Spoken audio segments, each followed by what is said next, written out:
Good morning प्यारे विद्यार्थियों, online class में आपका स्वागत है। हाँ, तो प्यारे विद्यार्थियों, ये कक्षा 7 के लिए है, पहला अध्याय है। इसके कुछ प्रश्नों को हम हल करेंगे। तो आपके पहले अध्याय में सबसे पहला जो प्रश्न है वो है आपका, पृथ्वी का वह भाग जहाँ जीवन है क्या कहलाता है। यानी पृथ्वी का वो भाग जहाँ पर जीवन संभव है, ठीक है ना, तो वो भाग क्या कहलाता है। तो पृथ्वी का वह भाग जहाँ जीवन है वो जीव मंडल कहलाता है। तो इसका उत्तर क्या होगा? जीव मंडल। एक प्रश्न पूरा होने के बाद आप उस उत्तर के नीचे एक लाइन खाली छोड़ दें ताकि पता रहे कि अगला प्रश्न वो कहां से शुरू होगा। दूसरा प्रश्न है, जैविक व अजैविक पर्यावरण के पारस्परिक अंतर संबंध को क्या कहते हैं।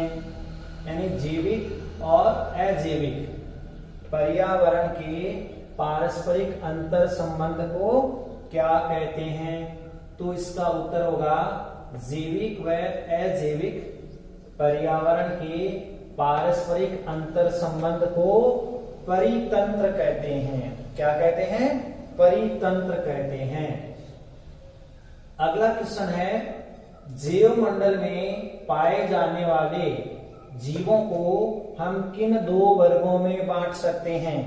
यानी कि जीव मंडल पर जो भी जीव पाए जाते हैं उनको हम किन दो वर्गों में बांट सकते हैं। तो जीव मंडल में पाए जाने वाले जीवों को दो वर्गों में बांट सकते हैं। पहला है आपके वनस्पति जगत, जिसमें आपके पेड़ पौधे आते हैं, और दूसरा है जीव जगत, इसमें सारे जीव जगत मनुष्य प्राणी सभी इसी में आ जाते हैं। तो वनस्पति जगत और जीव जगत, इन दो वर्गों में बांट सकते हैं। चौथा क्वेश्चन आपके, मोनाकी पर्वत किस महासागर की तली में स्थित है। यानी मोनाकी पर्वत किस महासागर की तली में यानी तल में स्थित है। तो इसका उत्तर आपके, मोनाकी पर्वत प्रशांत महासागर की तली में स्थित है। मोनाकी जो पर्वत है वो प्रशांत महासागर के तल में स्थित है। अगला क्वेश्चन है, पृथ्वी की सतह पर स्थित सबसे ऊंची चोटी कौन सी है। यानी पृथ्वी के धरातल से सबसे ऊंची चोटी कौन सी है। तो पृथ्वी की सतह पर स्थित सबसे ऊंची चोटी माउंट एवरेस्ट है। कौन सी है? Mount Everest.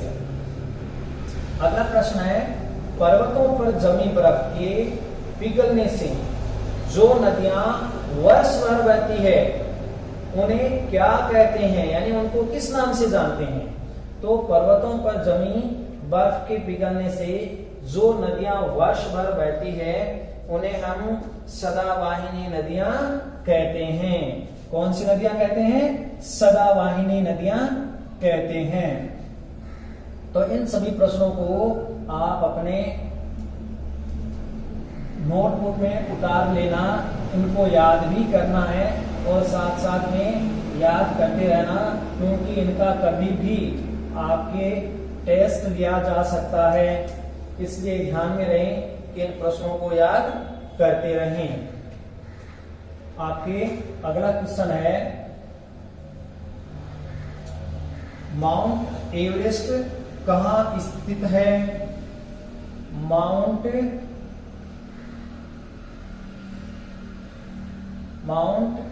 Everest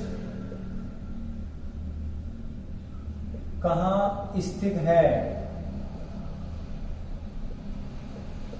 mount Everest कहाँ स्थित है। तो इसका उत्तर है, माउंट एवरेस्ट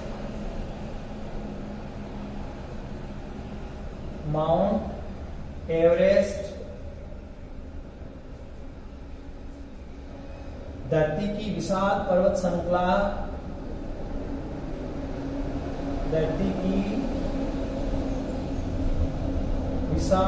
श्रृंखला विशाल पर्वत श्रृंखला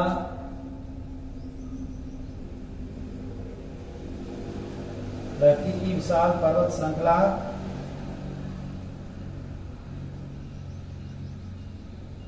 श्रृंखला हिमालय में स्थित है।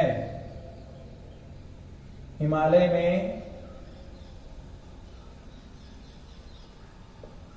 में स्थित है। अगला क्वेश्चन, पठार किसे कहते हैं? पठार किसे कहते हैं? एक प्रश्न पूरा होने के बाद एक लाइन खाली छोड़ देना। उत्तर है इसका, कम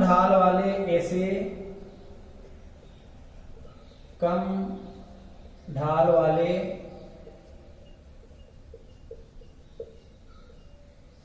ऐसे ऊंचे व चौड़े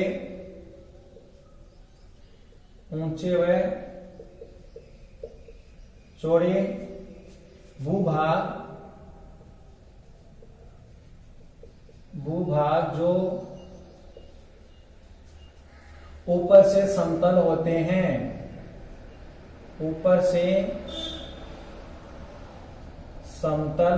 हैं, पठार कहलाते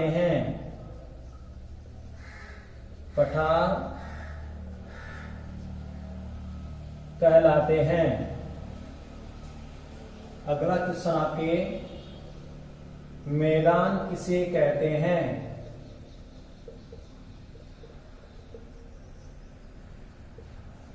मैदान किसे कहते हैं? तो इसका उत्तर है आपके, सामान्यतः समतल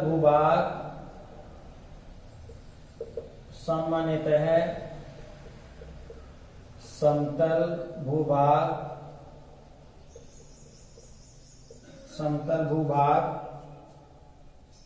को मैदान कहा जाता है। मैदान कहा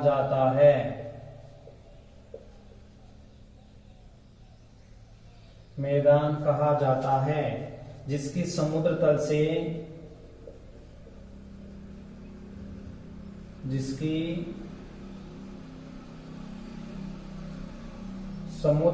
से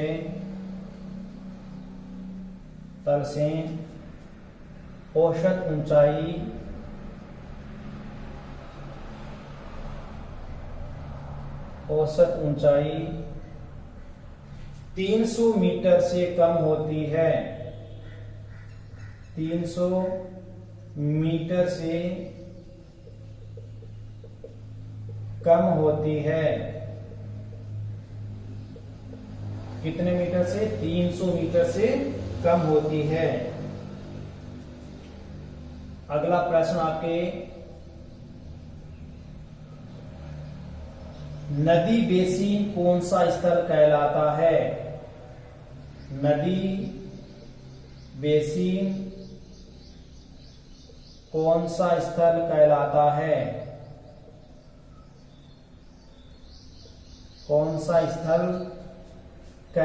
है?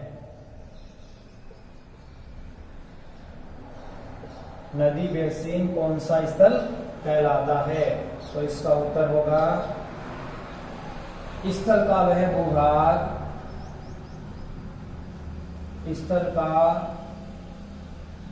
भूभाग जहां मुख्य नदी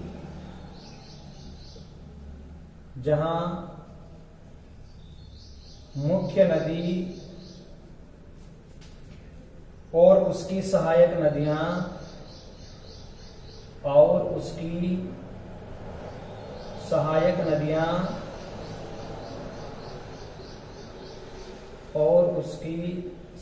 नदियां बहती है, नदी बेसिन कहलाता है। नदी बेसिन कहलाता है।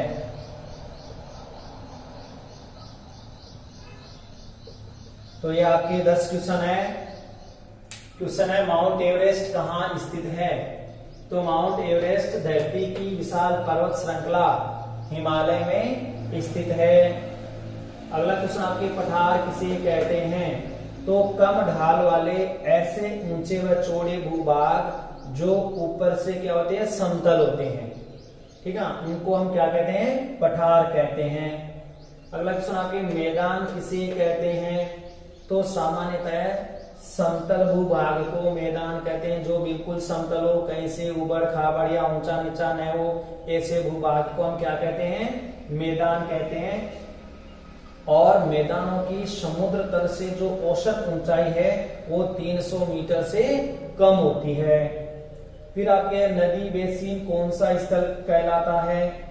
तो स्थल का वो भूभाग जहां मुख्य नदी, एक मुख्य नदी होती है और उसकी कुछ सहायक नदियां उस मुख्य नदी में आकर मिलकर बहने लगती है, तो उसे हम नदी बेसिन के नाम से जानते हैं। ये 10 क्वेश्चन है। इन सभी क्वेश्चनों को आप अपनी नोटबुक में उतार कर याद करना है। इनका कभी भी आपसे टेस्ट है वो लिया जा सकता है। तो अच्छी तरह से इन सभी 10 क्वेश्चनों को आप याद कर लें।